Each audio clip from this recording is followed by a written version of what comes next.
सिरसा में चौधरी देवीलाल से लोहा लेने वाले नेहरा की कहानी।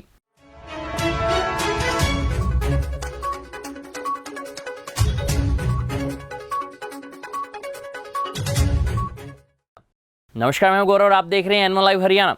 हरियाणा, पंजाब और राजस्थान की त्रिवेणी कही जाने वाली सिरसा की धरती राजनीतिक तौर पर काफी जरखेज मानी जाती है। इस धरती ने हरियाणा की राजनीति को दिशा व दशा देने वाले राजनेताओं को जन्म दिया है। उन्हीं राजनेताओं में से एक थे चौधरी जगदीश नेहरा। जगदीश नेहरा अब इस दुनिया में नहीं है। वे हरियाणा कांग्रेस में कई बड़े पदों पर रहे।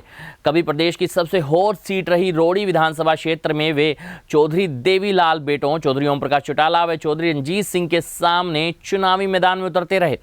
रोडी सीट से ही नहीं, नेहरा 1982 एवं 1991 में 2 बार विधायक चुने गए और कैबिनेट मंत्री भी रहे। आतंकवाद के दौर में उन्होंने सद्भावना यात्रा निकाली। सिद्धांतवादी राजनीति के पक्षधर रहे नेहरा ने हरियाणा प्रदेश के शिक्षा, सिंचाई, पशुपालन, संसदीय कार्य जैसे महत्वपूर्ण विभागों के मंत्री रहते हुए न केवल लोगों को रोजगार देकर उन्हें अपने पांवों पर खड़ा किया, अपितु विकास कार्यों को गति देकर जनमानस में अपनी एक खास छवि बनाने का काम भी किया।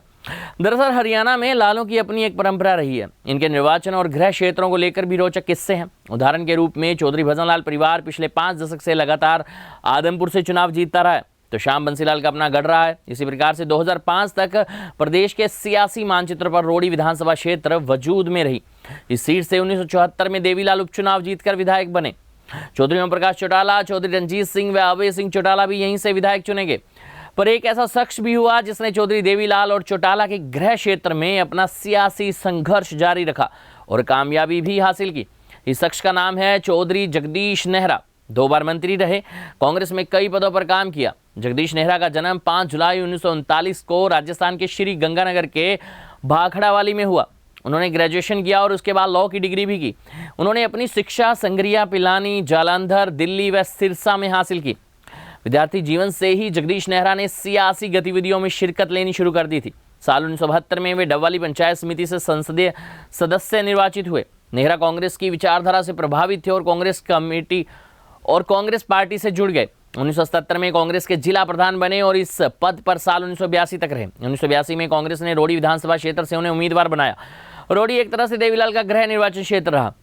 देवीलाल यहां से साल 1974 में उपचुनाव जीत चुके थे और यह सीट चौधरी देवीलाल की परंपरागत सीटों में शुमार हो गई थी। 1977 के चुनाव में चौधरी देवीलाल के बेटे प्रताप चौटाला लोकदल से उम्मीदवार थे।